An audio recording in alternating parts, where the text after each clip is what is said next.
अस्सलाम वालेकुम वरहमतुल्लाहि वबरकातुहू। जैसा कि आप सबको पता होगा कि अभी एक दिन 2 दिन पहले इंडिया का जो मशहूर चैनल है टाइम एट, सबको पता है उनके तकरीबन 15 लाख तक सब्सक्राइबर्स है। बहुत बड़ा चैनल है उनका यूट्यूब पर।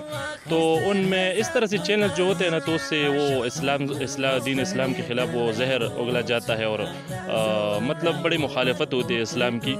तो उनमें लाइव बात चल रही थी, तो अचानक हमारे जो पाकिस्तानी हैकर्स हैं उन्होंने इस चैनल को हैक किया और कमाल ये किया कि वो लाइव मतलब बात कर रहे थे कि जब इन लोगों ने हैक किया और उस पर पैगाम जारी किया हैकर्स ने, पाकिस्तानी हैकर्स ने, कि हुजूर सल्लल्लाहु अलैहि वसल्लम मुबारक की इज़्ज़त करने से किया और उसके साथ नाज शरीफ भी लगा दिया। आप देख सकते हो इस वीडियो में, इंशाल्लाह मैं आपको दिखाऊंगा।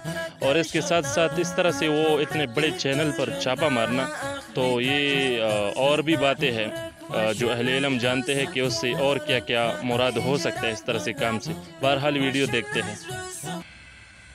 Big breaking news. মহানগৰীত পুনৰবাৰ সংঘটিত হৈছে এটা চাঞ্চল্যকৰ হত্যাকাণ্ড। এগৰাকী যুৱকৰ মৃত্যুৰ পাছতে এতিয়া ৰহস্য পাইছে আৰক্ষীয়ে। স্থানীয় লোকে সন্দেহৰ আঙুলি পত্নীলৈ টুঙোৱা পৰিলক্ষিত হৈছে। এই ডাঙৰ খবৰটো টাইম এইটৰ দৰ্শকসকলক এই মুহূৰ্তত জনাইছোঁ। মহানগৰীত পুনৰ ৰহস্যজনক অৱস্থাত উদ্ধাৰ হৈছে এটা মৃতদেহ আৰু মৃতদেহ উদ্ধাৰ হোৱাৰ পাছতেই সম্প্ৰতি চৰ্চা